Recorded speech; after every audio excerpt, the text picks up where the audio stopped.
لقد كان لكم في رسول الله أسوة حسنة لمن كان يرجو الله واليوم الآخر وذكر الله كثيرا. قل حسنه وجماله قل لا إله إلا الله محمد رسول الله. السلام عليكم ورحمة الله وبركاته. நபிகள் நாயகம் முஹம்மதுர் ரசூலுல்லாஹ் ஸல்லல்லாஹு அலைஹி வஸல்லம் அவர்களுடைய பிறப்பு. அனைத்து வரலாறு ஆசிரியர்களும் ஒரு கருத்தாக கூறுகிறார்கள். ஆங்கில ஆண்டு 571 ஆமுல் ஃபீல், அதாவது யானைப்படை சம்பவம் நடந்த அதே வருடத்தின் ரபீஉல் அவ்வல் மாதத்தின் திங்கட்கிழமை அன்று மக்கா நகரத்தில் நபிகள் நாயகம் முஹம்மதுர் ரசூலுல்லாஹ் ஸல்லல்லாஹு அலைஹி வஸல்லம் அவர்கள் பிறந்தார்கள்.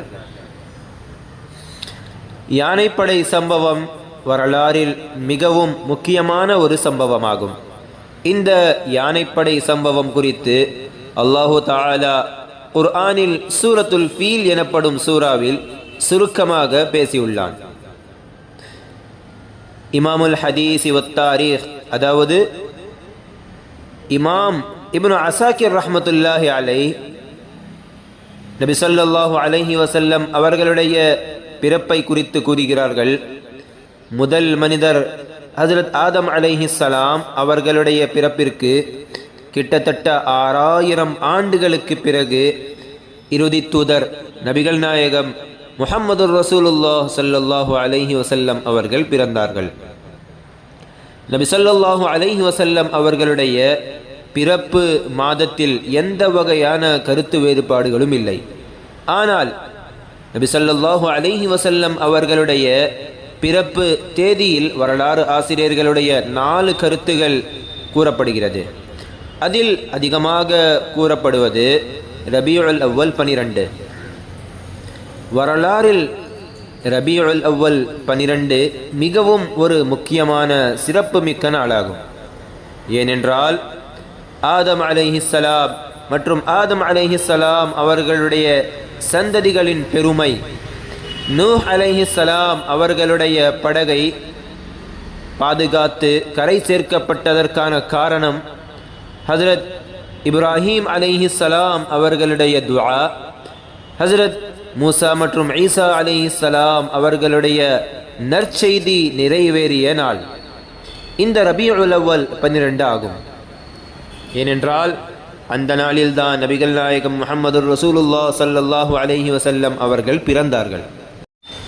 நபி ஸல்லல்லாஹு அலைஹி வஸல்லம் அவர்களுடைய தாயார் ஹஜ்ரத் ஆமினா அவர்கள் கூறுகிறார்கள், நான் கர்ப்பிணியாக இருக்கும்போது பொதுவாக கர்ப்பிணி பெண்களுக்கு ஏற்படும் கஷ்டங்களும் தொந்தரவுகளும் எனக்கு ஒருபோதும் ஏற்படவில்லை.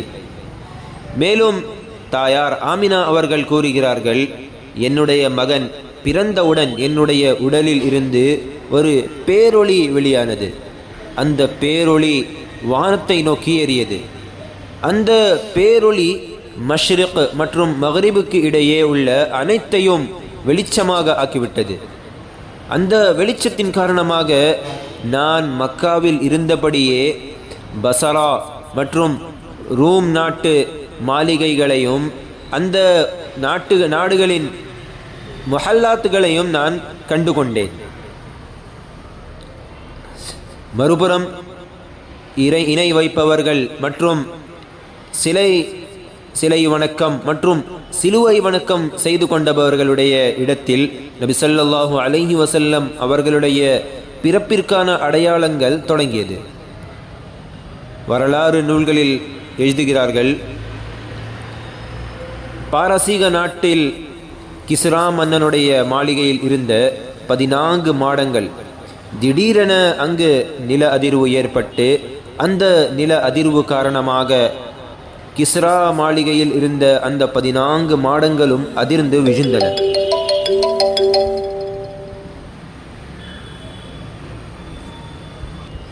மேலும் அந்த பாரசீக நாட்டில் பல ஆண்டுகளாக அணையாமல் எரிந்து கொண்டிருந்த நெருப்பு குண்டம் திடீரென அணைந்து விட்டது.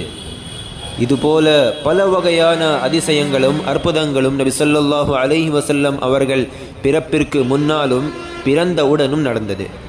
இதையெல்லாம் அல்லாஹு தஆலா நிகழ்த்தி உலக மக்களுக்கு நபி ஸல்லல்லாஹு அலைஹி வஸல்லம் அவர்கள் பிறக்கப் போகிறார் என்ற செய்தியை உலக மக்களுக்கு கூறினான்.